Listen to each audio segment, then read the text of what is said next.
मैं अपने पास से नहीं बोल रहा, जो हमारे संतों ने बोला ये वही सब कुछ ज्ञान है जो मेरे गुरु ने दिया,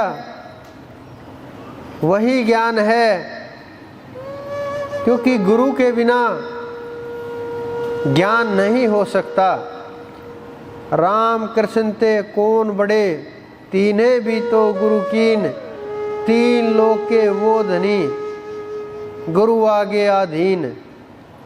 इस संसार के अंदर राम और कृष्ण से ऊपर अवतार ही नहीं हुए। इन्होंने भी गुरु के सामने नतमस्तक हुए, गुरु वचन में रहे, गुरु आज्ञा का पालन किया, गुरु के दिखाए मार्ग के ऊपर चले, तभी ये आज संसार के अंदर पूजनीय हैं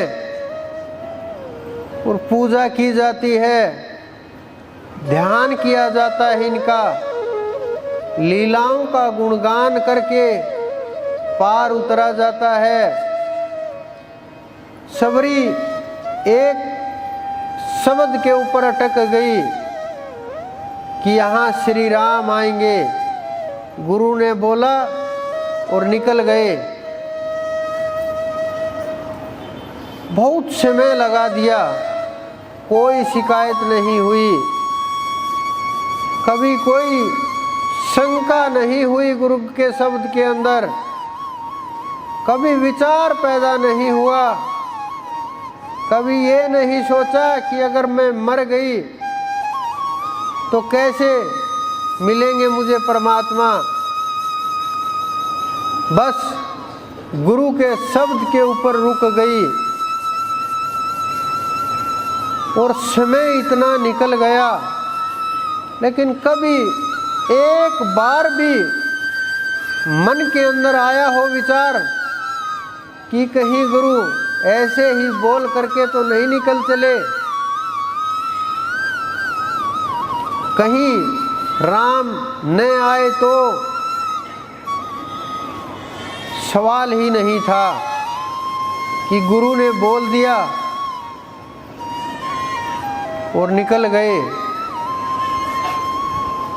अब भी एक महात्मा हरिद्वार के पास जंगल में हम ध्यान के अंदर मिले थे, हैं अब भी एक कंदरा के अंदर। उनके गुरु ये बोल करके निकल गए,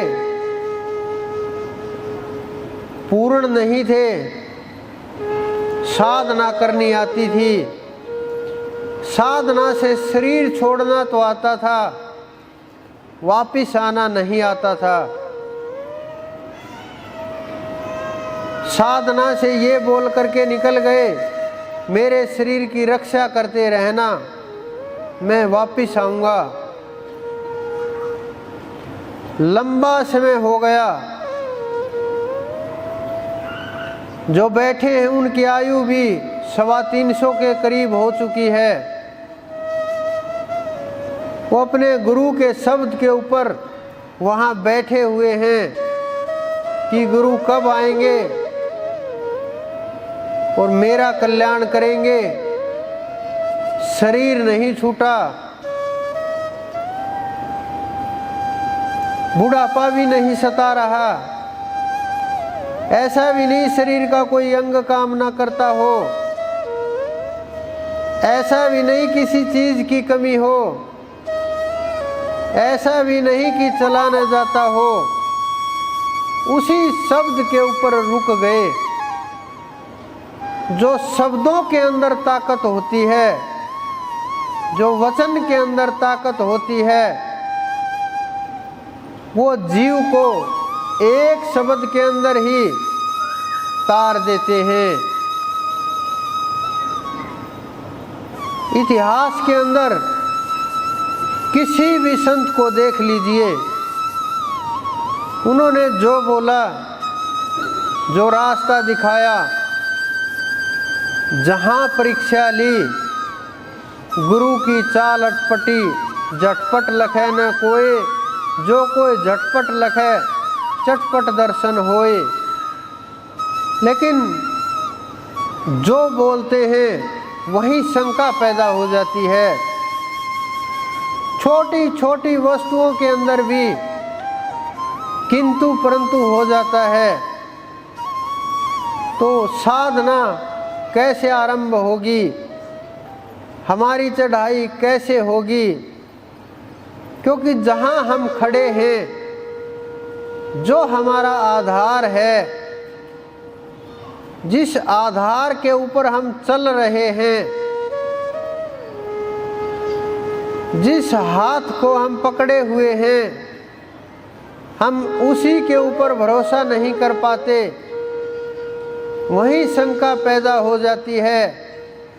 तो ये तो जिस प्रकार से टूटे हुए पात्र के अंदर जल भर दिया जाता है, वो धीरे धीरे निकलना शुरू हो जाता है और वो पात्र खाली हो जाता है। उसी प्रकार से जो आप संचय करते हो पुण्य के द्वारा, सुमरण के द्वारा, नाम के द्वारा, वो धीरे धीरे खाली होता चला जाता है। क्योंकि केवल राम राम करने से ना तो कष्ट मिटते, ना ही परमात्मा की प्राप्ति होती। ये भाव का खेल होता है, श्रद्धा का खेल होता है, कृपा का खेल होता है, शरणागति का खेल होता है और नाम का खेल होता है। जब शरणागति होती है तो कृपा बरसने लगती है, शंकाएं मिटने लगती हैं। जितनी शंकाएं कम होंगी उतना ही आप परमात्मा के नज़दीक जाओगे। जितने संकल्प मजबूत होंगे आप उतना ही परमात्मा की ओर बढ़ोगे। कोई भी परिस्थिति हो, जिसको उसके मार्ग पर चलना है, वो ये विचार नहीं करता अभी तो युवा अवस्था है, अभी तो बच्चा हूँ,